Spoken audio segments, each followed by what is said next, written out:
lo Bang Datu era itu buat ini Tremenza. Si Kudin katanya kemarin disuruh beli antukin ke dinding katanya. Iya itu beli Tremenza. Apa? Tremenza. Lanjut. Ya, Tremenza itu untuk penghilang Tremenza Vaganza. Ya, Tremenza. Lanjut. Ini sebenarnya pilihku bisa hilang kalau ada ayang. Lanjut. Oke. Jadi saya juga bertanya-tanya ya. Akhirnya pertanyaan itu terjawab ketika teman saya mungkin di tahun 2000 berapa gitu ada yang seorang pasangan kekasih akhirnya dia dibunuh. Tar dulu. Dia dibunuh tapi dibunuh sama pacarnya waktu itu yang di jembatan di daerah Ancol. Dan saya bertemu ibunya, kebetulan ibunya itu satu kantor sama saya. Saya akhirnya sampai bertanya, kenapa kamu bisa mengampuni dia? Saya bilang gitu. Karena relate dengan ayat ini gitu loh. Orang jahat kita nggak bisa balas kejahatan lagi sama dia.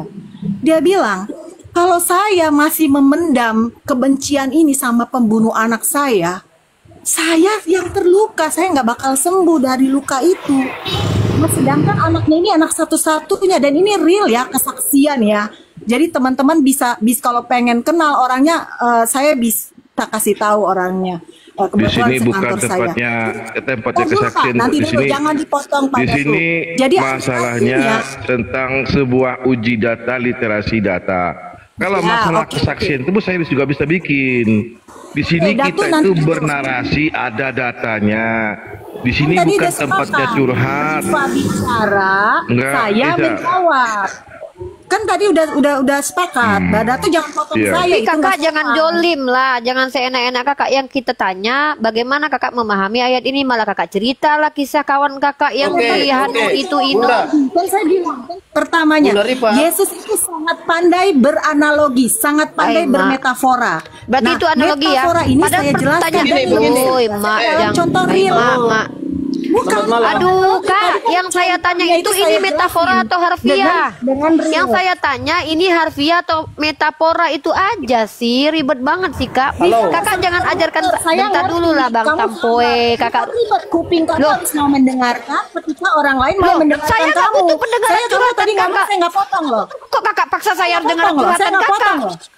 Saya jelas. Saya nggak curhat sama kakak. Itu kakak cerita dengan contoh peduli dengan kawan-kawan kakak. Emang saya peduli dengan cerita kawan kakak? Lucu kali kakak. Yang saya tanya, ajaran tampar pipi kiri kasih kanan harfiah atau metafor? Kita nggak peduli di sini. Ya, itu tadi saya sampaikan. Jadi ayat itu itu memang diaplikasikan di kehidupan orang yang percaya Kristus. Metafor atau harfiah? Itu aja sih. Ibrani 10 ayat 30. Mak pulang kampung aku lama-lama. Yang kutanya itu metafor atau harfiah? Kan tadi saya udah jawab, makanya telingamu tidak mendengar karena kamu lebih cepat jangan banyak cerita. Yang kutanya itu metafor atau harfiah? Kan tadi saya bilang ayat itu Yesus bermetafora. Kan saya udah jawab. Jadi yang udah selesai. Yang panjang lebar kenapa ke cerita kawan Anda pula? Kamu banyak ngomong daripada kamu mendengarkan orang. Apalah ini loh yang ditanya. Siapa yang mau dengar curhatanmu lo kak? Kok curhat pula dia kawannya dihabisi nyawa pacarnya dan dia apa urusannya sama kami? Contoh dari saya nggak minta contohnya. Saya tidak minta contohnya. Saya tidak minta. Loh saya nggak minta, kok maksa?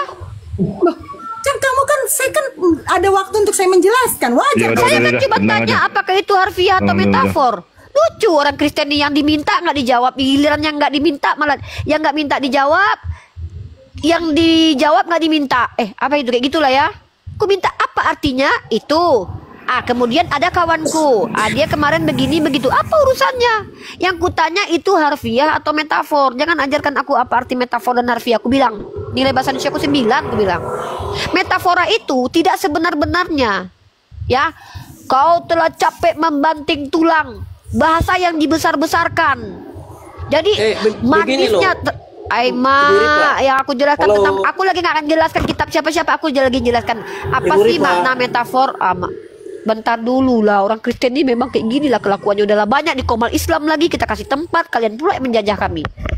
Saya kebiasaan. jawab. Saya belum bertanya, apa yang mau kau jawab? begini yang kamu tanya tadi. Aku belum bertanya. Apa yang mau kau jawab, Bang? Aku belum bertanya. Mak, jangan. Tadi kamu bilang dia gagal, jadi saya jelaskan. Aku belum bertanya. Apa yang mau kau jawab? Silakan Giliran kamu gak ditanya tanya, menjawab. apa yang Giliran ditanya apa, jawabnya kemana? Aku belum bertanya. Yang kamu tanya tadi, ditampar pipi kiri, balas pipi kanan. Jangan balas Aku kejahatan sudah dengan dapat kejahatan, maknanya jawabannya. seperti apa? Ya Allah. Lo tadi kamu tanya.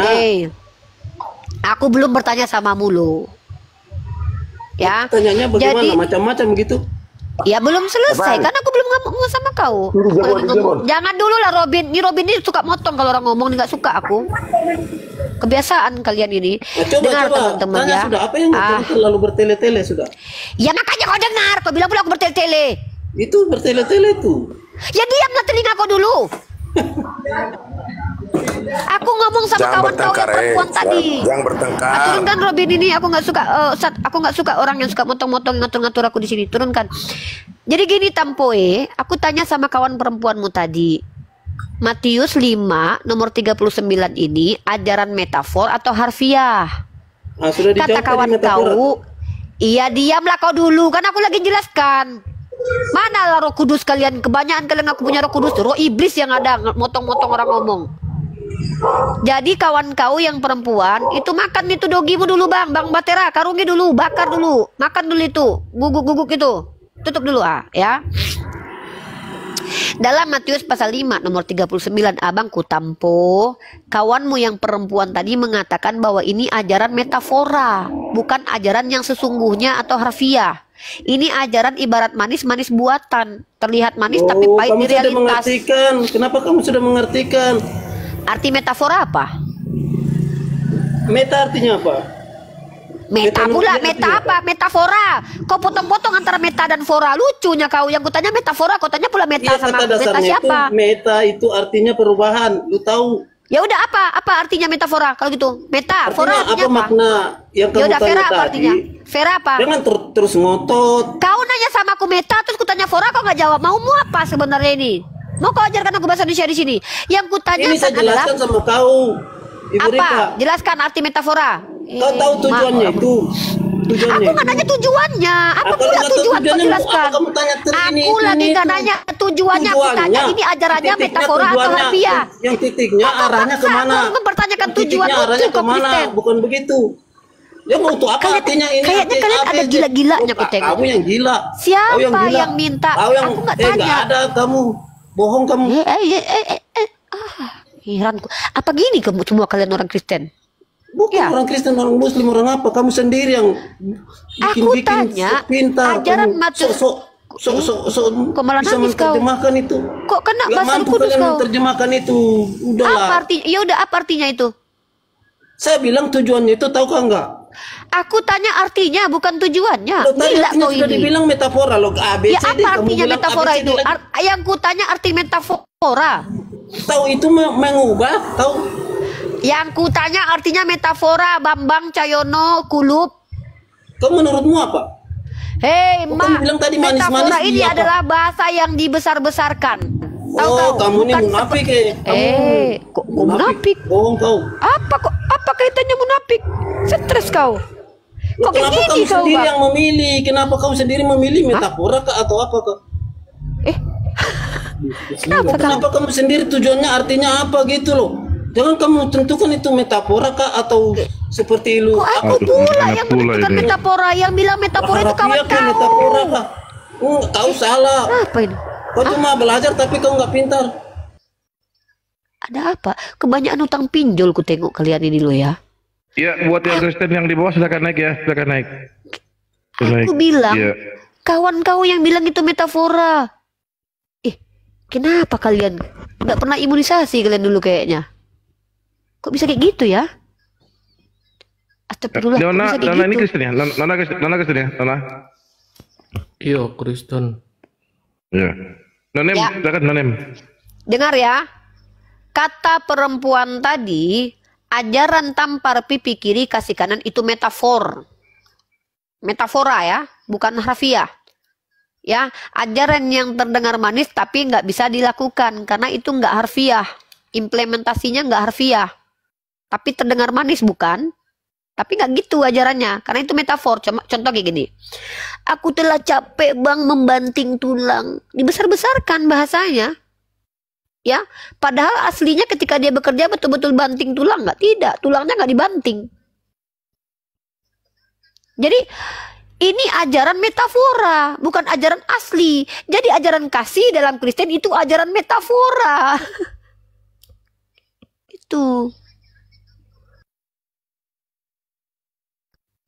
Metafora aja artinya diminta. Dia pula minta arti meta apa? Fora apa ini?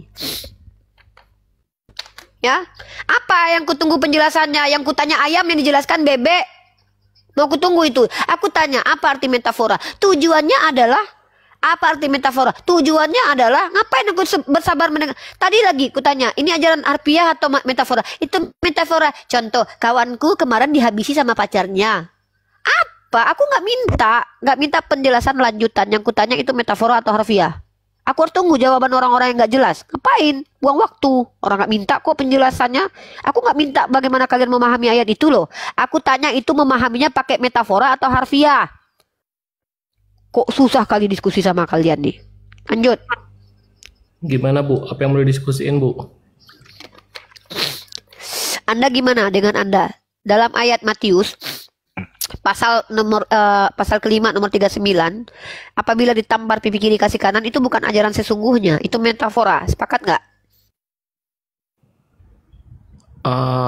Sebenarnya itu adalah maknanya supaya jangan membalas kejahatan dengan kejahatan Bu. Ya, coba Anda baca baik-baik ayat Anda. Itu ada dua diksi ya. Diksi tidak boleh membalas, itu ada di sini nih. Tetapi aku berkata kepadamu, jangan kamu melawan orang yang berbuat jahat. Ini larangan nih. Ini diksi kau jangan melawan. Ini baru perintah. Melainkan setiap orang yang menampar pipi kananmu, berilah juga kepadanya pipi kirimu. Aku tahu nggak boleh melawan. Gimana aku tahu kalau itu nggak boleh melawan? Dari sini nih. Jangan melawan. Ya ini.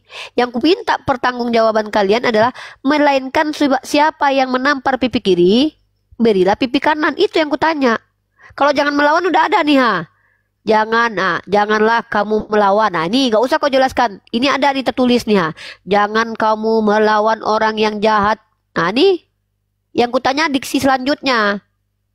Diksi selanjutnya. Melainkan nih siapapun yang menampar pipi kiri kasih yang kanan. Itu perintah. Perintah mengambil tindakan untuk kalau kau ditampar kau kasih sebelahnya.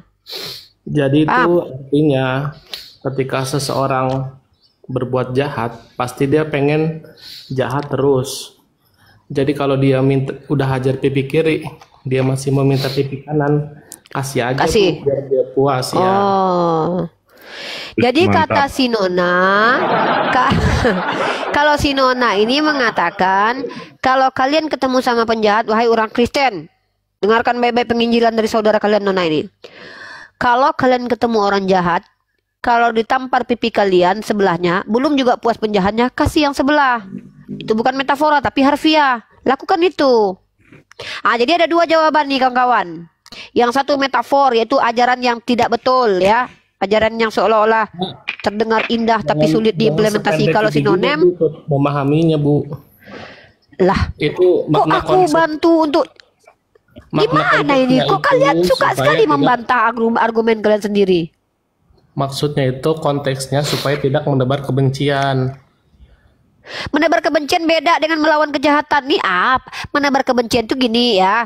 Orang lagi diam-diam, bencilah. Nggak ada kaitannya dengan orang jahat. Memang kaunya yang jahat karena menyebarkan kebencian. Bencilah sama siapa itu yo. Si Ripa itu bencilah sama dia. Dia baca buku Likozok loh. Dibongkar-bongkarnya loh. Jangan kalian percaya sama dia. Penyesat dia itu. Itu baru menyebar kebencian tuh. Ini konteks di mana Yesus berkata, tetapi aku berkata kepadamu, jangan kamu melawan orang yang berbuat jahat. Tuh, nggak boleh ngelawan. Udah baca. Tapi kalau kau ditampar, ya silakan menjelaskan konteksnya. Kamu kan Kristen, saya bukan Kristen. Masa kamu harus mendengarkan penjelasan saya? Konteksnya belum. Ya kamu kan saya tanya supaya menjelaskan. Kalau saya seandainya udah tahu jawabannya ini, ngapain saya bertanya ke kamu? Mending saya jadi penginjil aja, pendetawati. Saya ngajarkan sih, wahai saudara-saudara, berdasarkan perikop dan berapa ya Bu ya? Bacalah dalam Matius pasal kelima nomor 39. Kalau saya ingin baca dari kitab Kejadian, baca, tutup mic dulu. Besok baru datang lagi ke sini. Selesai baca kitab Kejadian sampai ke Wahyu, baru naik ke sini diskusi ya. Ibu kan bilang diskusi, bukan berdebat. Nah, emang diskusi.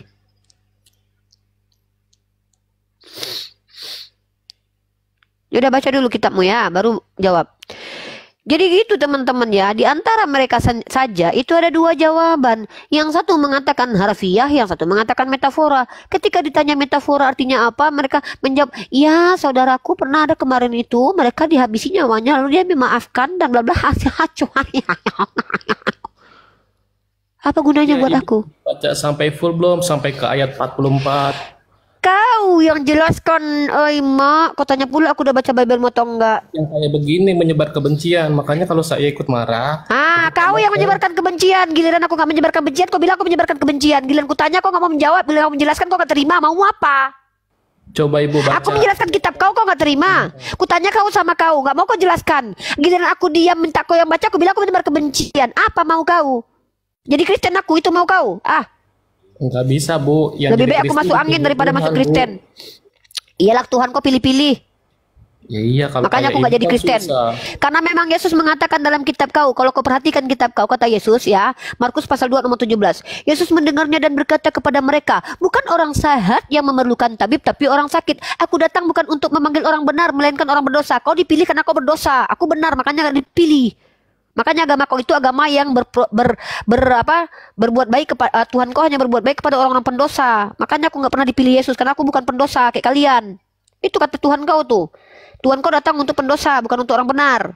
Kenapa aku nggak jadi Kristen, nggak dijamah-jamah Yesus? Karena aku bukan orang pendosa kayak si Rasmi, si Darni, si Fatima Sedekah, Sofi Kutul. Pendosa itu dijamah sama Tuhanmu. Gitu ya bu ya. Ya bacalah kitab itu Markus 2 nomor 17 itu. Jadi kita loncat apa mau beresin yang tadi? Aku ngasih bantuan kau, nunjukkan data kalau Tuhan kau pilih-pilih. Kan kau yang bilang Tuhan kau pilih-pilih tadi. Masih mau lanjut diskusi yang tadi atau mau lompat? Kau kan ku minta menjelaskan, Cahyono. Kayak gini kali. Pantas lama-lama ya. Aku jujur ya, makin cantik aku diskusi sama orang Kristen. Selain aku mendapatkan hiburan, yang kedua, aku bisa memaki-maki kalian karena botol. Iya, serius. Harusnya aku, jujur aja aku bilang, bahagia aku ada orang Kristen ini. Baru tahu aku peradaban rusak itu gara-gara kalian. Ditanya A, jawabannya B. Ditanya ayam, jawabannya bebek. Apalah kalian ini, kok bisa hidup kalian? Nah, itu kebencian kan? Saya kan udah jawab. Itu kebencian kan? Maaf. Ibu minta apa? Aku minta kau supaya terjun dari Monas ya. Tutup micmu dulu, kau terjun dari Monas. Ya, Sony halo, silakan jawab. Apakah itu Matius 2 nomor 7 itu Matius itu mengajarkan metafora atau harfiah? Silakan umat Kristen jawab. Sekarang gini. Jadi potong-potong ayat 44 kan udah dijelasin. Udahlah kau cari Monas dulu, kalau lompat ke Monas habis itu kau datang ke sini, ya. Oke, Sony silakan. Ini diskusi nih ya. Iya, Pak, diskusi. Diskusi antar lintas agama? Iya, betul. Teman-teman yang Kristen di yang udah naik, yang juga masih di bawah, sabar. Kita akan berikan penjelasan terhadap mereka ini. Tapi dia kalau ini roomnya dengar jangan ribut. Kalau ini roomnya room edukasi, berarti ada tanya jawab. Betul? Betul. Diamkan sinonim itu Pak Sony, banyak kan ceritanya dari tadi loh Pak Sony. Uni apa ini? Uni Eropa. Uni Soviet. Oh iyalah. Kalau saya datang sebagai tamu, ada haknya. Siapa yang ngasih? Yang ngasih hak siapa? Hak dan kewajiban sebagai tamu ada. Betul nggak? Yang ngasih siapa? Yang memberikan hak siapa? Yang menerima lah. Itu aja nggak tahu. Yang memberi hak siapa, yang menerima? Inilah bahasa Indonesia aja udah gagal. Aku punya hak ya. Masuk ke rumah orang. Tunggu dulu. Kewajiban. Ini masuk ke rumah orang bilang gini ya. Aku masuk ke rumah orang nih. Aku punya hak di sini ya. Loh, yang memberikan hak siapa? Sekarang begini. Ini kan edukasi, tenang aja. Jangan ribut. Loh, yang ngajak ribut siapa? Aku kan cuma nanya. Yang memberikan Bapak hak Yang memberikan hak siapa? Anda di siapa di sini? Siapa? Siapa memberikan hak Anda? Masuk ke rumah orang itu, jangan kayak Kok malah gitu. menjajah? Anda pulang menjajah di sini. Kan tadi Yang beri hak itu Ustadz Arif atau aku? Kami yang ngizinin. Bapak boleh bicara atau boleh bertanya atau tidak? Masuk ke sini tiba-tiba masuk ke rumah orang. Aku masuk ke rumah orang. Aku nggak boleh gitu, Pak. Ini tempat edukasi, tapi di sini tidak ada penjajahan. Anda masuk ke Komal Islam. Di sini tempat kami memberikan aturan. Kalian umat non-muslim boleh bertanya atau akan menjelaskan agama kalian. Bukan yang menentukan hak apa yang Anda miliki, Pak Sony. Tapi kami yang menentukan hak apa yang Anda boleh miliki. Makanya saya tanya, siapa yang memberikan hak? Lalu Anda menjawab, ya penerima lah, kan lucu. Pemberi Anda bilang penerima. Inilah kenapa firman menjelma, Anda katakan ada firman adalah Allah. Pemberi dan penerima jangan bisa bedakan. Ini pula mau diskusi. Astagfirullah. Lanjut Pak Sony.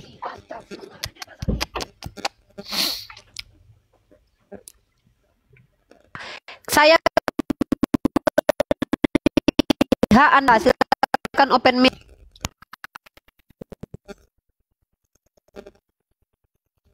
Mental. Belum ada kena mental. Atur orang, jangan bilang punya hak sebelum dikasih.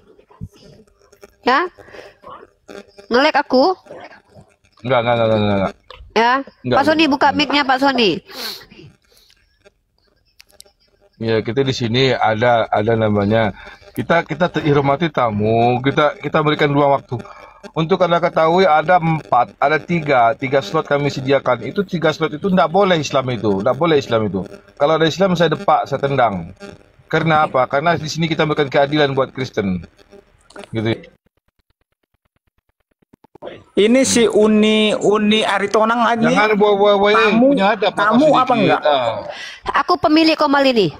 Oh, Segala kuasa telah diberikan kepadaku. Bahkan aku lebih berkuasa daripada dirimu. Jadi Ya? teman-temanku, Segala kuasa jadi telah nggak diberikan heran kepadaku. kalau sudah berkuasa mereka ini suka-sukanya. Ini bukan edukasi namanya. Jadi kau mau masuk ke Komal ini mau berkuasa kau? Nggak bisa. Edukasi. Kau bukan siapa-siapa. Turun kau. Ya. Aku lebih berkuasa. Kau bisa nggak? Matur pula masuk ke Komal orang. Betul aku bilang kalian tuh penjajah. Kami kasih izin kalian bicara malah curhat. Kami kasih kalian izin menjawab malah mencela-mencele. Masuk ke sini tuh kalau nggak bertanya, kalau nggak ditanya, kalau nggak menjawab. Nggak ada ngadanya kalian nih. Nggak ada ngelek suaraku. Enak aja kalian mau memperlakukan kami suka-suka kalian aja. Ya silakan Bang Siagian, muslim atau non muslim. Bilang pula aku Uni Aritonang pula. Sejak kapan marga aku Aritonang? Si junta aku. Jadi kalau nggak jadilah. Kristen. Ya Siagian. Silakan. Bang Siagian, selamat datang di Komalnya Ustadz Arif. Komal ini tempat diskusi. Kalian umat non Islam boleh bertanya tentang agama Islam atau menjelaskan agama kalian. Silakan Bang Siagian. Oke. Tadi yang di sini kan istilahnya kan orang-orang umum ini kan udah paham tentang Kristen lah sebagian. Makanya kan orang-orang kakak ini sekalian kan mengambilkan edukasi lah istilahnya. Bahwasanya kan udah paham tentang Kristen lah. Jadi ini gini. Gak juga sih. Gak juga Bang. Gini ya. Kristen itu kan ajaran yang memiliki dogma masing-masing. Kalau abang bilang kami paham, nggak juga. Kenapa saya bilang saya nggak terlalu paham juga? Karena setiap kalian itu memiliki doktrin dan penjelasan masing-masing. Justru kita diskusi ini untuk mendengarkan bagaimana kalian secara personal atau secara komunal memahami agama kalian untuk edukasi. Biar umat Kristen yang lain tahu dan umat Islam yang lain tahu. Itu kenapa kami kasih kesempatan kalian menjelaskan agama kalian. Begitu, bukan kami merasa so hebat daripada kalian, enggak. Tapi jujur, kalau aku dikatakan lebih paham Kristen daripada rata-rata kalian itu betul. Kenapa? Telah aku buktikan itu. Aku belajar 6 tahun kurang lebih kristologi dan teologi. Gitu. Berarti kalau udah Umi mengatakan bahwasanya udah paham tentang Kristen, berarti hukum Taurat tahu lah istilahnya. Saya tahu 600 lebih misfot hukum Taurat itu bukan nggak ada kaitan dengan Kristen, itu punyanya orang Yahudi. Tapi menurut orang Kristen itu hukum seremonial dan 10 hukum yang non seremonial. Tapi itu nggak ada kaitannya dengan Kristen sebenarnya karena hukum itu diberikan kepada Bani Israel. Nah, sekarang kita mau bahas apa? Kita mau bahas kristologi atau teologi? Abang mau yang mana? Paling dasarnya aja Umi. Ya. Soalnya kalau dasar itu kita juga. teologi. Oke, mantap. Kalau gitu kita bahas tentang dasar teologi. Kalau saya boleh jelaskan di Islam ya, biar kita boleh kita samakan, boleh kita anggap berbeda nih. Kalau di Islam itu Tuhan itu adalah pencipta yang tidak diciptakan. Kalau di dalam keyakinan Abang, Bang Siagian yang saya hormati ya, beliau sangat sopan ya. Selamat datang di Komal kami ya, Masya Allah ya. Saya respect sama Abang ini ya. Kalau menurut pandangan Abang, Tuhan itu definisinya apa? Kita nggak usah pakai kitab suci dulu deh ya. Pengetahuan Abang aja deh tentang Tuhan. Kalau mau pakai kitab suci juga nggak apa-apa. Silakan. Menurut Abang yang namanya Tuhan itu definisinya apa? Silakan. Kalau Tuhan itu kan, kalau kita artikan sebagai Tuhan itu kan sebagai gelar. Ya, iya, kan? itu memang gelar. Gelar kepada siapa? Gelar kepada esensi siapa? Sang pencipta tadi itu. Kalau saya bilang pencipta yang tidak diciptakan, Abang pencipta yang tidak diciptakan atau pencipta yang diciptakan? Allah yang menciptakan. Berarti pencipta yang tidak diciptakan ya? Pencipta ya betul. Pencipta yang tidak diciptakan. Nah, kalau kita bicara pencipta yang tidak diciptakan, Abang boleh menjelaskan hakikat dari entitas yang pencipta yang tidak diciptakan menurut Abang itu seperti apa? Silakan. Ntar ya, aku ngambil Alkitab dulu.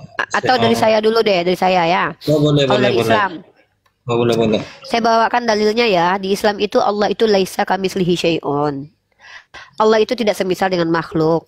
Yang kedua, Allah itu ahad karena ada perintahnya kul huwallahu ahad. Allah itu satu. Allah itu tunggal. Allah itu satu-satunya. Allahu samad, lam yalid wa lam yulad wa lam yakul lahu kufuwan ahad. Inilah esensi tentang Tuhan kami yang tidak akan pernah kami ingkari ya. Ini Abang kalau mau baca dalilnya, baca terjemahannya, kalau Abang mau belajar, ini ada dalam surah Al-Ikhlas ya. Nih, saya jelaskan ke Abang sedikit ya. Kul huwallahu ahad. Allah memerintahkan kepada kami untuk mengatakan Allah itu ahad. Maka menyatakan Allah ahad namanya adalah tauhid. Mentauhidkan Allah. Allah Esa. Kalau kami mengimani Allah Esa, artinya kami mengesahkan Allah. Kalau Allah itu ahad, kami mentauhidkan Allah. Nah, itu kenapa kami konsep ketuhanannya tauhid. Allah Samad. Allah adalah Tuhan yang bergantung segala sesuatu kepadanya, bukan Tuhan yang digantung oleh makhluk. Nah, lam yalid wa lam yulad. Allah tidak beranak dan juga tidak diperanakan. Walam yakul lahu kufuwan ahad, dan tidak ada seorang pun yang setara dengan dia. 4 ayat ini adalah esensi tentang Tuhan saya. Nah, esensi sembahan Abang itu seperti apa? Silakan Abang jelaskan. Maksimal 2 menit dimulai dari sekarang. Saya diam. Oke. Kalau di menurut Alkitab, Allah adalah pencipta segala sesuatu, termasuk langit dan bumi. Jadi yang dibahas itu ada di dalam kitab Kejadian, Yesaya dan Kolose. Jadi intinya itu kalau di secara Bible itu Allah Maha Pencipta itu juga disebut Al-Khaliq, yang berarti Allah yang memiliki kemampuan menciptakan segala sesuatu dengan sempurna dan indah. Itu aja Umi. Masya Allah. Berarti sebenarnya kalau kita dengarkan penjelasannya sama ya, kurang lebih sama ya Bang ya? Iya. Tes, aku nge-lag ya? Saya nge-lag nggak Bang? Bang Siagian? Iya. Lengket. Oke. Lengket ya. Kalau ini sudah kedengeran belum Bang? Nggak boleh. Udah. Oke. Udah. Dari penjelasan Abang tadi, sama nggak tadi tuh esensi Tuhan yang saya jelaskan dengan esensi menurut Abang? Sama atau beda? Sama. Nah, itu sama. kan klaim tuh. Klaimnya sama. Mari kita lihat pembuktiannya ya.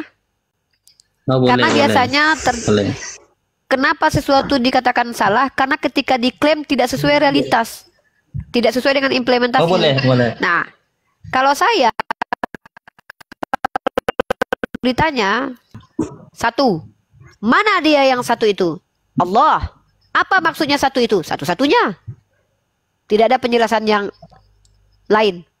Itu saya. Kemudian kalau ditanya, walam kullahu, ini ya, sorry, ini nge-lag nih laptop aku nih ya. Walam yakullahu kufuwan ahad. Dikatakan di sini. Dan tidak ada seorang pun yang setara dengan dia. Rifa, Tuhanmu pernah menjadi manusia? Enggak pernah. Kenapa? Karena Tuhanku enggak setara dengan makhluk. Kalau ada Tuhan menjadi manusia, maka manusia setara dengan Tuhan. Implementasinya jelas. Teman-teman katanya putus-putus ini. Tapi di sini lancar-lancar aja kok. Nge-lag nggak? Nah, lanjut ya. Kemudian dijelaskan lagi. Lam yalid walam yulad. Tidak ada kami mengenal adanya anak Allah. Tidak ada kami mengenal nge-lag. Udah aku tutup dulu kameranya, nge-lag nih. Suaranya putus-putus. Enggak, bagus. Nah ya. Nah, lanjut. Kemudian walam yakullahu kufuwan ahad, dan tidak ada seorang pun yang setara dengan Allah. Maka kami tidak pernah mengatakan ada yang setara dengan Allah. Lalu Bang Siagian, pertanyaan saya adalah, apakah Abang meyakini Tuhan itu satu-satunya Tuhan? Iya, satu-satu. Oke, pertanyaannya siapa ya satu-satunya Tuhan? Allah. Siapa namanya? Ya Allah. Elohim. Allah itu nama. Allah itu nama. Oh, iya. Yesus? Oh, ya nama. Jadi nama Tuhannya ada dua, Allah sama Yesus. Oh, bukan. Jadi Terus gimana? Allah itu kalau kita kaitkan sama Yesus, istilahnya gini. Karena Yesus itu kan istilahnya kan banyak. Istilahnya dikasih di dalam Alkitab. Bisa disebut anak Allah, bisa Sang Firman, bisa juga Allah. Kenapa Jangan demikian? gelar, Bang. Kita bicara nama aja, nggak usah bawa gelar. Yang saya tanya adalah, siapa nama Tuhan satu-satunya buat Abang Siagian? Cuma satu, itu adalah Allah. Siapa? Cuma satu aja, Allah. Siapa yang bilang sama Abang kalau nama Tuhan itu adalah Allah? Allah itu dalam bahasa Ibrani artinya sumpah serapah. Oh, bukan. Dalam bahasa Arab tidak ada kata Allah. Dalam bahasa Arab adanya kaidah bahasa nama Tuhan yang disebut dengan Allah. Lam jalalahnya itu bukan cuma satu. Makanya ditebalkan bacaannya. Karena kalau dilatinkan bahasanya jadi L-nya ada dua. Kalau Allah itu L-nya satu.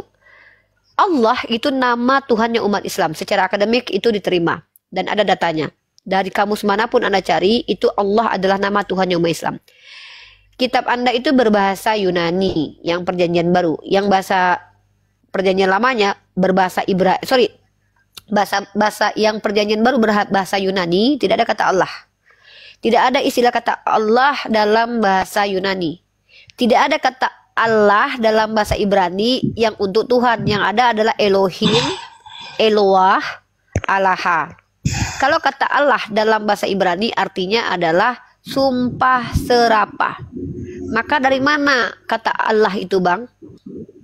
Jadi gini, kalau untuk kita kaitkan untuk kosakata, bahasa untuk yang di Yunani ataupun Ibrani atau yang dulu, kita masukkan ke dalam bahasa Indonesia. Jadi kita kan mengartinya ke bahasa Indonesia. Jadi berarti nama Tuhan diterjemahkan ke bahasa Indonesia gitu. Misal Abang Siagian datang ke Eropa, namanya diganti gitu, ditranslate sesuai dengan bahasa Eropa. Itulah kosakata itu. Nama Tuhan bisa dirubah. Nah, kayak macam berarti bahasa berarti dirubah nama Tuhan Anda yang dari Yesus menjadi Allah gitu.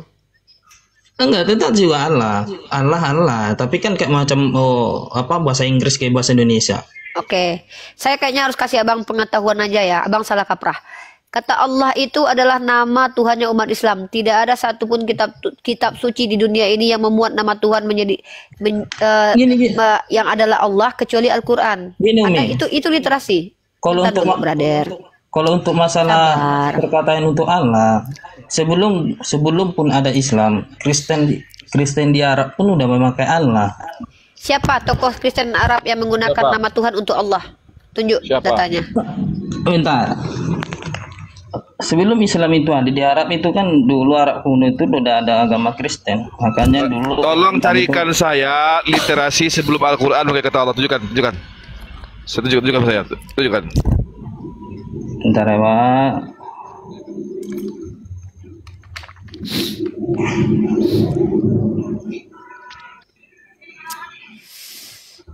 Bagaimana mungkin umat Kristen memanggil Tuhan dengan kata Allah? Wong kitabnya aja bahasa Yunani dan bahasa Ibrani kok. Enggak. Makanya Bang, pertama kitab Al-Muqaddas itu diterjemahkan di abad ke-8. Ya, kitab Bible versi bahasa Arab itu diterjemahkan di abad ke-8. Sembilan. Lebih dulu Al-Quran. Iya. Jadi kalau ya, kalian jadi terus kita dapat nggak dari bisa- mana? Orang kita Kristen nggak- Arab dapat dari mana kata Allah? Jadi kalau secara ininya, kalau kita nggak bisa mendahulukan Islam yang awal dulu di Arab, Ya sudah, terus kemudian tunjukkan Kristen. data Jadi, dulu. yang duluan Tunjukkan itu data dulu, yang Bang. ada di Arab itu agama Kristen. Jadi di agama Kristen Siapa itu bilang? dulu udah menggunakan Allah. Tunggu. Ini kok asumsinya Bang, saya ini dalam tahun diskusi dengan orang Kristen loh, Bang. Iya. Tunjukkan data kepada saya bahwa ada orang Kristen Arab lebih dulu daripada umat Islam memanggil nama Tuhan dengan panggilan Allah. Ya, memanggil nama Tuhan loh ya. Memanggil Kalau di- nama Tuhan dengan Kalau di bahasa Arabnya itu Tuhan yang Maha Kuasa, Arab. Bang, Kristen. saya kasih Abang ilmu deh. Anda boleh cross check ya.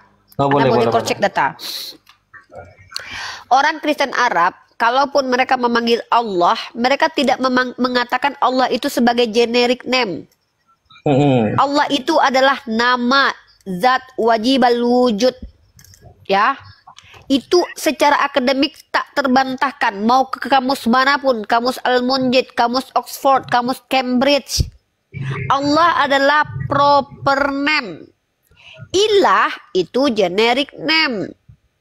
Contoh, Rifa itu nama saya. Proper name saya. Uni itu generic name saya. Uni artinya kakak. Kakak itu banyak. Tapi Rifa, ini satu-satunya Rifa. Yang manis kayak gini cuman ini doang. Ini namanya Rifa. Rifa binti Yadiman. Nama. Allah itu nama. Satu-satunya Tuhan yang bernama Allah hanya Allah. Tidak ada satupun makhluk yang pernah dipanggil Allah. Kecuali dilakukan oleh Lembaga Alkitabiah Indonesia merujuk kepada Yesus. Karena mereka mengatakan bahwa Allah adalah gelar. Dan ini yang salah kaprah. Tidak berdasar. Tidak ada sama sekali dasarnya mengatakan Allah itu generic name. Karena Allah adalah proper name. Yang generic name itu adalah ilah. Kalau kalian katakan Yesus ilah nggak apa-apa. Karena Yesus adalah sembahan. Batu botol kecap kalian bilang juga ilah nggak apa-apa. Karena itu sembahan. Tapi kalau Allah kalian ganti menjadi ilah, saya tidak terima. Karena itu nama Tuhan saya. Bagaimana mungkin nama Tuhan saya dicomot, diambil, dipaksakan ke Tuhan orang lain yang mohon maaf ya. Manusia berkelamin, berwujud, berbentuk. Itu namanya pelecehan. Rifa nama saya. Tiba-tiba abang beli kelinci. Di hadapan saya abang panggil nama kelinci abang. Iya kalau kelinci, kalau abang beli dogi gimana? Rifa. Kayak si siapa namanya itu? Anak Batak. Dia punya B2. Dia bilang Rifa. Itu pelecehan. Itu yang terjadi. Nama Tuhan kami Allah, diambil nama Tuhan kami dicomot, tek, lalu dikatakan kepada Yesus, Yesus adalah Allah. Ini dosa besar. Kami tidak mungkin diam. Itu kenapa kita berdebat terus. Karena kalian tidak mau pakai isi kitab suci kalian. Di dalam kitab suci kalian tulisannya Theos. Bahasa Ibraninya Eloah, Alaha, atau Elohim. Bahasa Yunaninya adalah Theos. Tapi kalian kuku menggunakan bahasa Arab yang adalah nama Tuhan kami yang hanya ada di Al-Quran. Tidak ada satupun kitab suci yang memuat nama Tuhan bernama Allah kecuali Al-Quran. Tiba-tiba kalian bilang orang Kristen Arab lebih dulu menggunakan kata Allah. Mana data? Ini yang kami tidak terima, ini yang selalu kita berdebat dan bertengkar. Bahkan sekarang orang-orang lembaga Alkitabiah Indonesia sudah banyak mengakui kesalahan mereka menerjemahkan nama Tuhan. Makanya mereka mulai membuat nama Tuhannya ada yang Cahwe lah, Yahweh lah, Yahweh lah, Yodevave lah, Yehuha lah, Yehahu lah. Terserah.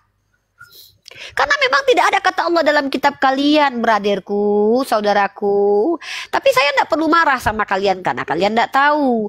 Masalahnya adalah ketika kalian bicara di publik, kalian comot kata Allah, kalian katakan itu Yesus, tentu saya berhak mengatakan no. Nehi aca karenge, nehi jangan lakukan itu. Tidak bagus. Itu penghinaan. Begitu braderku.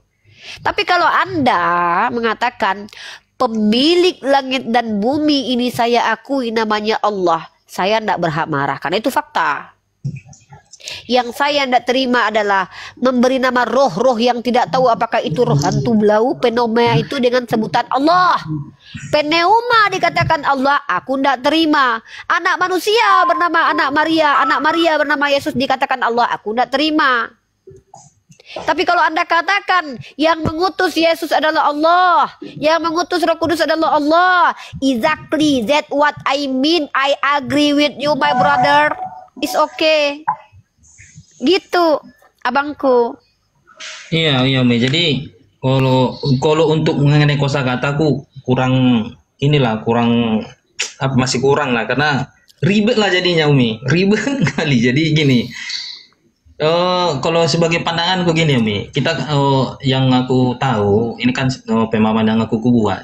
Jadi dulu itu Islam itu tidak ada dulu di Arab. Jadi yang di Arab itu dengar. Oh ya, udah. Nanti aku lurusi ya. Nanti saya luruskan ya. Oh boleh. Jadi dulu itu di abad berapa itu aku nggak tahu. Yang dulu ajaran yang ada agama itu dulu di Arab adalah ada Kristen Arab. Ada pakai Elohim, Yahweh, apalah. Yang Maha Pencipta langit dan bumi lah. Jadi kemudian terbitlah ada ajaran agama Islam. Kalau istilahnya kami mencopot kata Allah ini, padahal Kristen Arab ini yang duluan.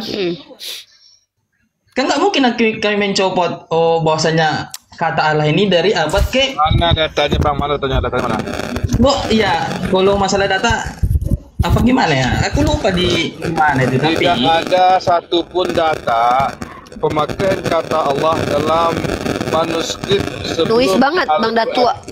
Iya, gini. Kata Allah itu kan yang diartikan kita kan sebagai ya, di bahasa lanjut Indonesia. Dulu ngomong. Nanti kalau nggak punya data, saya akan kasih data. Oh, boleh. Saya yang kasih data nanti. Ya, Tapi boleh. selesaikan dulu. Setelah itu baru katakan saya nggak punya data. Berarti itu hanya asumsi. Nggak apa-apa, asumsi aja. Tapi nanti saya luruskan. Oke, boleh. Jadi, oke. Jadi, kata Allah ini dulu kan, ini kan bahasa kata Allah ini kan diubah ke bahasa Indonesia jadi Allah. Kalau pengertian Allah sama di bahasa Indonesia ke dalam Arab itu sama. Jadi makanya kita tahu bahasanya dulu yang duluan itu yang di Arab itu adalah Kristen. Makanya kami tahu ada Elohim, Yahweh, Rafa, ada banyak pengertiannya Allah. Nah, jadi kalau diubah ke bahasa Indonesia terbentuk Kalau udah selesai saya luruskan nih. Saya kasih data nih. Luruskan dulu nih. Semua yang Anda bilang itu adalah doktrin yang ditanamkan kepada Anda tanpa dasar. Karena kalau saya minta datanya itu tidak ada sama sekali. Itu doktrin, ya. Saya jelaskan kepada Anda, tolong dengarkan baik-baik. Pertama, data. Saya kasih Anda satu data. Saya kasih data mana ya? Bentar ya.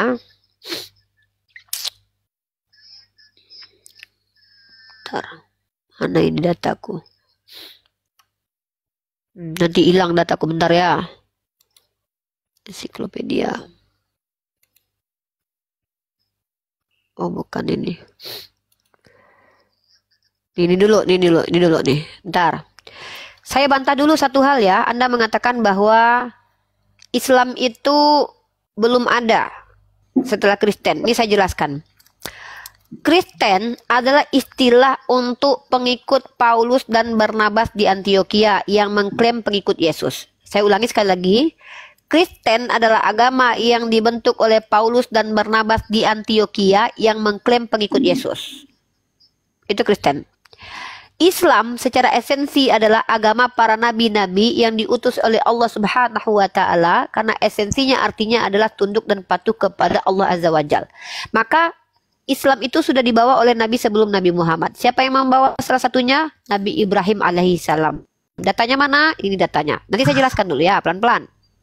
Ini teologi Islam dulu, Anda belajar. Bismillahirrahmanirrahim. Dalam surah Al-Baqarah ayat 131. Iz qala lahu rabbuhu aslim. Iz qala lahu rabbuhu aslim. Qala aslamtu li rabbil alamin. Aslamtu. Aslim, aslamtu. Asal kata dari Islam. Ini siapa? Ketika Tuhannya berfirman kepadanya, tunduk patuhlah, Ibrahim menjawab, aku tunduk patuh kepada Tuhan semesta alam. Secara esensi Islam ini sudah ada bahkan sebelum Adam diadakan oleh Allah. Kenapa? Para malaikat aslam kepada Allah. Satu. Tapi secara historis, Islam dengan syariat yang dibawa oleh Nabi Muhammad itu betul hadir di abad ke-8. Al-Quran betul hadir di abad ke-7. Di abad ke-7. Tapi sebelum Al-Quran hadir, sudah ada kitab terdahulu yang bernama Injil, Taurat, Zabur, dan Injil. Pembawanya orang Islam, Muslim. Mereka Islam. Ya, saya jelaskan dulu, nanti kalau Anda bantah silakan pakai esensi, pakai data. Dari mana saya katakan mereka Islam? Mereka bukan Yahudi, mereka bukan. Musa itu bukan Yahudi. Musa itu dari suku Lewi. Abraham bukan Yahudi. Abraham itu bukan Yahudi, dia orang Irak. Esensinya dia adalah Aslam, Muslim. Kepada siapa? Bukan kepada Yesus, dia nggak kenal Yesus, tapi kepada Allah. Allah, ada ulama yang mengatakan Allah dari kata al-ilah, walaupun saya tidak sepakat dengan itu. Karena bagi saya Allah adalah asma yang tidak berasal, karena memang sebelum kata Allah ada, Allah itu sudah ada sebagai Tuhan. Lanjut. Kemudian Nabi Muhammad hadir membawa syariat yang diberikan kepada beliau untuk umatnya, melanjutkan tongkat estafet kenabian yang sudah dibawa dari zaman Nabi Adam. Ya. Nah, pertanyaan yang muncul adalah kenapa umat Kristen menyebut kata Allah dengan nama Allah? Ini agak lain. Kenapa Kristen menyebut nama Allah sebagai gelar? Pertama, kitabnya bukan berbahasa Arab. Sudah jelas-jelas itu Allah adalah bahasa Arab. Bahkan para ulama yang mengatakan itu dari akar kata al-ilah. Emang kalian kenal kata al-ilah? Kalaupun kalian mau mengikuti nenek moyang orang Yahudi, ya udah bahasa Ibrani, bahasa Arab. Eloah, Alaha, Elohim. Kenapa jadi Allah? Jadi kalau Anda bilang bahwa orang Kristen sudah lebih dulu menggunakan kata Allah, itu lucu. Dari mana? Dari mana diambil kata Allah? Tahu dari mana kata Allah? Karena tidak ada satupun buku yang memuat kata Allah sebagai Tuhan kecuali Al-Quran. Maka dari mana orang Kristen dapat kata Allahu Akbar Allah?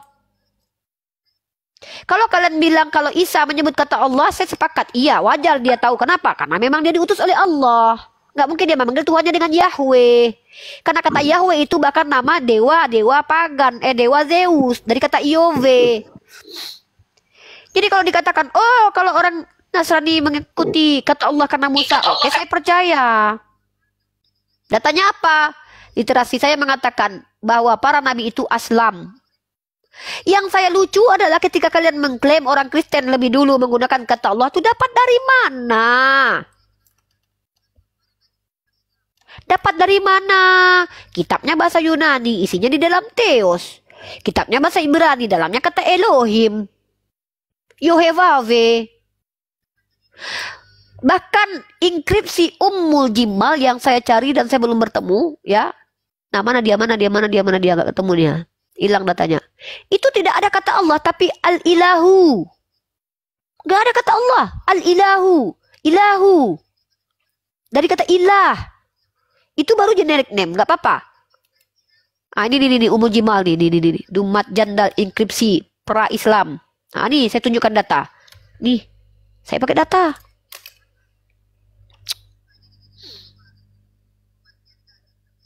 Nih, dari Islamic Awareness, Dumat Al-Jandal Inskripsi Apri Islam Nabat Arabic Inskripsi, ya, dari tahun 548. Apakah ada kata Allah di sini?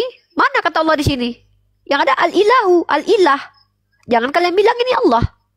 Sembarangan kalian dihisap ubun-ubun kalian sama guru Nahu Sorof nanti. Ya, mana Al-Ilah di sini?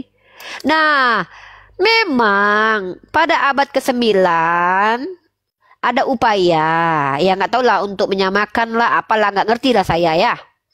Tiba-tiba muncul kitab Al-Muqaddas, kitab Bible berbahasa Arab. Nah, nggak tahu saya siapa yang buat itu, Bang Datuk lah itu. Tapi itu adanya di abad ke-9, braderku. Sudah luluan Al-Quran hadir.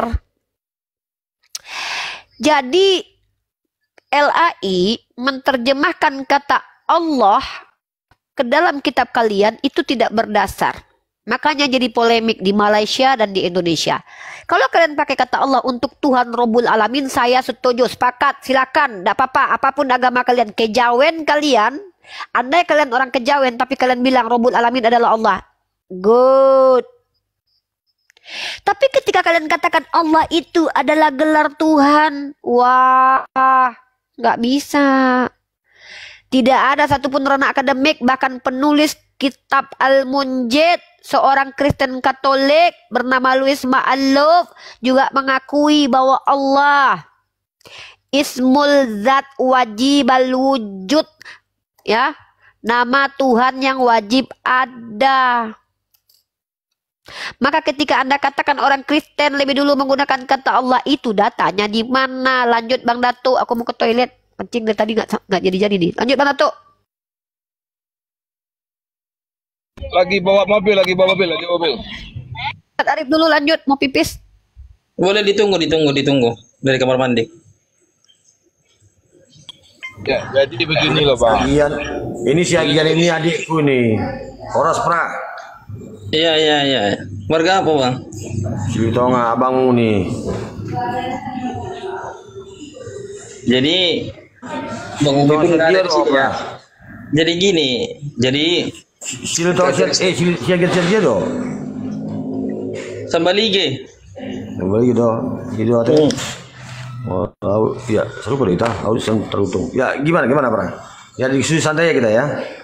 Oh, boleh. Jadi kekristenan itu kan datang di Arab sebelum Islam. Kekristenan itu kan mulai menyebar di Arab setelah Konstantinopel menaklukkan Bizantium pada tahun 324 Masehi. Jadi kalau kita dalam histori kekristenan di Arab, yang pertama gereja Al-Jubail yang ditemukan di Arab Saudi diperkirakan dibangun pada abad ke-4.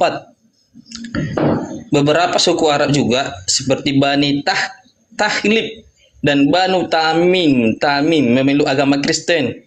Di Jairan, Arab Saudi sebagian besar penduduknya memeluk agama Kristen dari abad ke-7 sampai abad ke-10. Jadi kalau kita tengok histori Islam di Arab, sebelum Islam masyarakat Arab jahiliyah menyembah berhala seperti Al-Lata, Al-Uzza dan Manata. Yang menyembah berhala tersebut disembah di sekitar Ka'bah. Jadi kalau kita menurut historinya tentang di agama duluan di Arab, kekristenan. Tapi kalau untuk kosakata Allah ini aku nggak bisa, gimana ya, ribut karena penerjemah kita bapak-bapak dulu kita di Indonesia ini nggak tahu di mana. Tapi itulah yang penting, yang duluan itu untuk memakai sang pencipta, sang maha kuasa apa segala macam itu, yang duluan itu Kristen di Arab. Dah? Ya Umi. Gini braderku, saya tidak menyalahkan Anda karena Anda lahir dari rahim Kristen, didoktrin dari kecil. Saya tidak berhak marah. Justru saya wajib bersabar kepada Anda. Saya wajib mengeluarkan semua pengetahuan saya untuk Anda sehingga nanti saya bisa berkata, ya Allah, lihat ya Allah, saya sudah sampaikan. Andai Anda masih menolak, maka saya tak lagi dihakimi nanti sebagai orang yang tidak bertanggung jawab. Saya sudah sampaikan semua pengetahuan saya kepada Anda. Andai Anda tetap menolak apa yang saya sampaikan, ketika Allah menghakimi Anda tidak bisa berkelit. Ya, setidaknya saya hadir nanti sebagai saksi di hadapan Allah.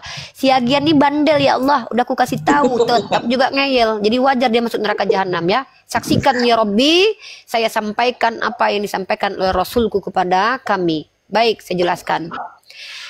Saya tidak menafikan, bahkan Islam melegitimasi, Al-Quran melegitimasi bahwa asma Allah itu sudah ada sebelum Nabi Muhammad lahir, brother, karena nama Tuhan tidak pernah berubah. Gak ada tuh nama Tuhan giliran di Jawa jadi apa, gak ada. Allah, kata Allah sebagai asma sebelum ada dilafazkan makhluk, Allah tetaplah ilah. Satu. Tapi perlu dipahami, satu-satunya kitab suci yang jelas clear mengatakan bahwa nama Tuhan adalah Allah, the only one, only Quranul Karim, nothing else. Nggak ada yang lain. Cari, silakan tunjukkan satu kitab suci yang ada kata Allah dalamnya. Itu aja. Gak usah banyak cerita kita. Ya, itu satu. Kalau orang dahulu mengenal istilah Allah tanpa Al-Quran, itu wajar. Kenapa?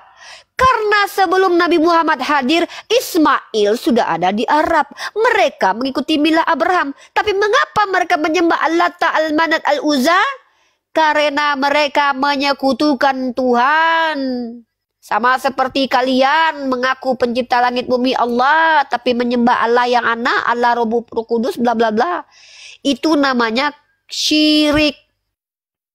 Jadi orang-orang jahiliyah, kaum kufar, kaum mereka itu sudah diberi pengetahuan dari nenek moyang mereka karena mereka itu dari keturunan Nebayot dan juga Kedar, dari keturunan Ismail alaihi salam.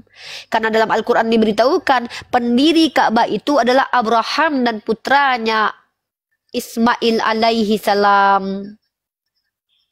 Jadi orang-orang Arab itu semuanya adalah orang-orang bersunat mengikuti milah Abraham. Datanya mana? Sahih Bukhari nomor 06 apa 01 nih. Nih, saya punya datanya nih. Ya. Ketika utusan orang dari Mekah yang pergi meminta tolong kepada Raja Habsyah, Raja Heraklius, ketika ditanya sama seorang yang dipanggil, apakah orang Arab semua bersunat? Yes, semua orang Arab itu bersunat. Tradisi sunat tidak dihilangkan di Arab. Kenapa? Karena memang mengikuti milah Abraham. Jadi yang mengikuti milah Abraham itu siapa aja? Ya keturunannya Ishak dan keturunan Ismail. Keturunan Ishak mereka ada yang menyembah Baal dan Molok dari kalangan Bani Israel. Keturunan Ismail juga banyak yang menyembah kepada berhala. Sama esensinya dua-duanya. Tapi mereka diajarkan bapaknya bahwa Tuhan itu Allah.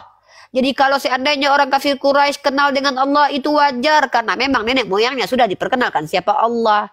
Tapi mereka belum diberikan syariat.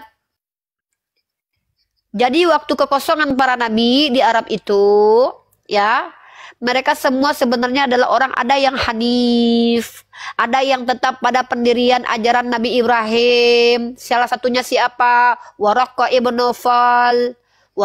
bin Naufal. Berpegang teguh kepada ajaran Nabi Musa, Nabi Isa Al-Masih putra Maryam. Yang mana? Nggak tahu saya kitab yang dikanon sama dia yang mana. Karena kitab kalian itu dikanon oleh siapa? Bapak-bapak gereja kalian. Di abad kapan? Ya, abad-abad belakangan lah. Ya, kodeks mana? Kodeks Sinaiticus abad keberapa? Kalau nggak salah abad keempat. Kodeks mana lagi? Kodeks Vatikanus. Siapa yang mengkanon? Nggak tahu embuh. Apakah yang dipegang Waraqah bin Naufal sama persis dengan yang dikanon itu? Wallahu a'lam bishawab. Siapa yang bisa memastikan? Maka Waraqah bin Naufal itu mengikuti apa yang diajarkan kepada Isa Al-Masih putra Maryam dari kalangan Nasoro. Apakah Nasoro itu semuanya Kristen? Ya, yang mana dulu? Kristen juga banyak. Ada Oneness, Pentakosta, Unitarian. Maka mereka digelar sebagai Nasrani, pengikut orang dari Nazaret, yaitu Isa Al-Masih putra Maryam. Apa kitab mereka? Injil. Ajaran mereka apa? Ajaran Injil. Apakah mereka menuhankan Nabi Isa? Tidak. Faktanya Hawariyun dikatakan dalam Al-Quran itu Muslim. Lalu Kristen kalian yang mana? Ya kamu kan Kristen abad ke-16. Jadi gini. Martin Luther. Nah jadi kalau kita memahami secara historisnya di Arab, di mana duluan Kristen atau Islam di tanah Arab? Di Galatia 1 ayat 17. Kristen itu bukan ajaran agama sebenarnya. Kalian kadang-kadang bingung. Saya sudah bilang tadi, Kristen itu ajaran dari Paulus di Antioquia. Ya, dulu Kristen tuh itu dari bahasa Yunani, ya. Kristen itu dari bahasa Yunani, dari kata Kristus. Maka orang-orang yang mengklaim mereka pengikut Yesus, mereka beri gelar nama mereka sebagai Kristen. Sementara Islam mengenal pengikut Nabi Isa itu disebut dengan Nasrani, dari kata Nazaret, Nasoro lah. Yang para ulama juga menjelaskan tafsirannya bahwa itu karena dia mengikuti Isa Al-Masih putra Maryam. Pada dasarnya mereka Muslim, Aslam. Ya Umi, jadi Hawariyun itu Muslim. kalau kita bicara di Galatia 1 ayat 17, juga aku tidak pergi ke Yerusalem mendapatkan mereka yang telah menjadi rasul sebelum aku. Tetapi aku berangkat ke tanah Arab dan dari situlah kembali lagi ke Damasik. Sejak abad pertama pemberitaan Injil sudah lebih dulu masuk ke tanah Arab. Jauh sebelum Islam lahir pada abad ke-7. Yang ngajarin itu kan Paulus. Anda baca Paulus, ya. Anda sedang mengikuti ajaran Paulus. Kan saya sudah bilang, Kristen itu berasal dari pengajaran Paulus, Pak. Dari mana saya tahu? Baca kitab Anda, ya. Saya punya materi khususnya di mesia.org itu tentang, nanti saya kasih kamu data ya. Kenapa saya katakan bahwa Kristen itu tidak mengikuti ajaran Yesus yang sejati, Nabi Isa Al-Masih putra Maryam. Karena justru Kristen itu adalah ajaran yang bertentangan dengan ajaran Yesus Isa Masih putra Maryam. Itu tema kita selanjutnya kalau Anda mau. Nanti kita bahas dulu. Boleh. Tapi izin dulu Umi, aku membacakan ini dulu ya. Jadi di Galatia 1 ayat 17, juga aku tidak pergi ke Yerusalem mendapatkan mereka yang telah menjadi rasul sebelum aku. Tetapi aku berangkat ke tanah Arab dan dari situlah kembali aku ke Damasik. Sejak abad pertama, pemberitaan Injil sudah lebih dulu masuk ke tanah Arab, jauh sebelum Islam lahir pada abad ke-7. Hal ini didukung dengan temuannya sebuah biara Kristen kuno Barbarin ditemukan oleh orang Uni Arab, UEA. Biara tersebut diperkirakan berasal dari mana sebelum Islam menyebar di semenanjung Arab. Biara yang ditemukan di Pulau Siniyah bagian dari Al-Qawain memberi informasi baru pengenal sejarah Kristen awal. Kamu baca apa? Enggak, aku ada sedikit. Kamu baca itu apa? Ada sedikit catatan di awal pesisir. Dari mana? Di Teluk Persia, penanganan karbon di sampel yang ditemukan.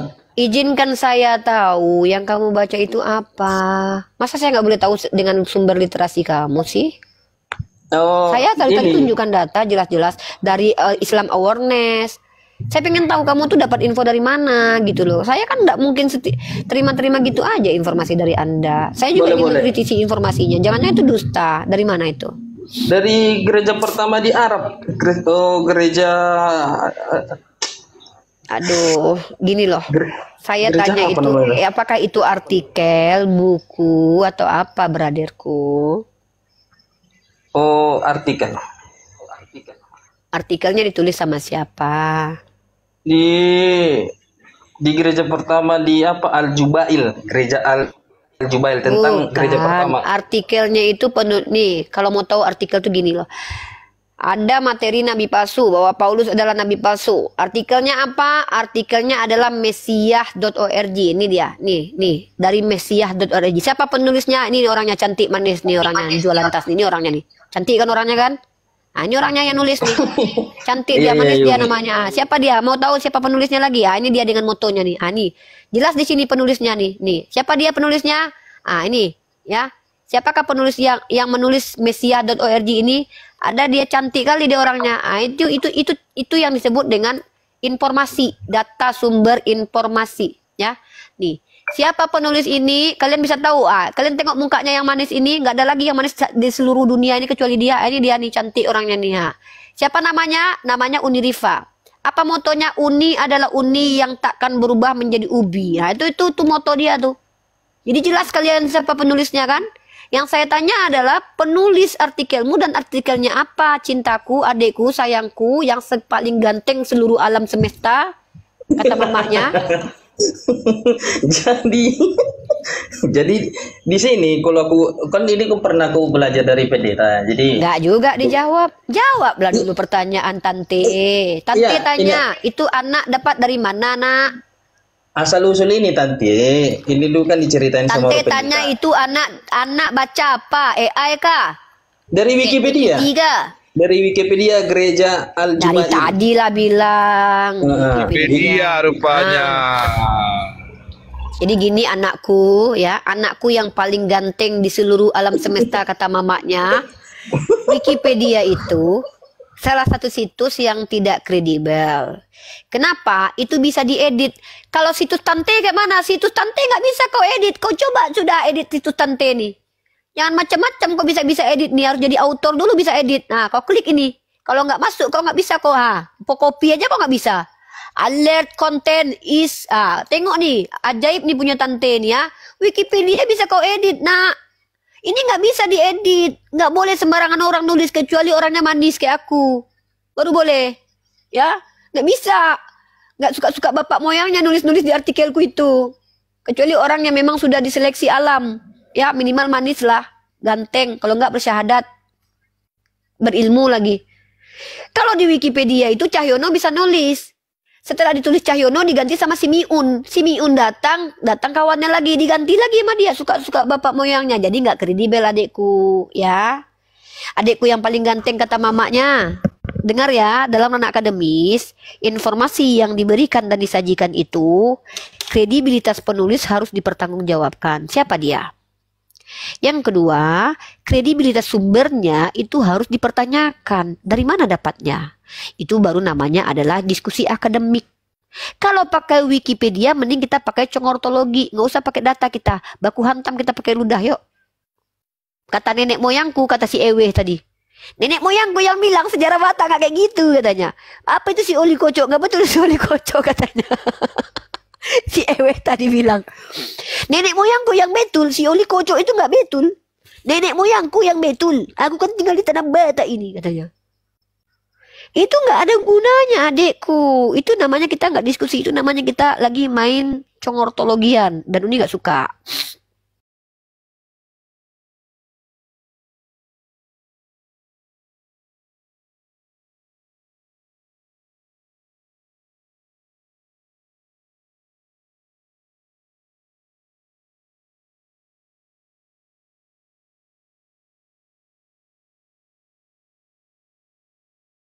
Atau lembaga Kristen seperti Katolisitas, Harapan Pagi Biblikal, atau Protestan.com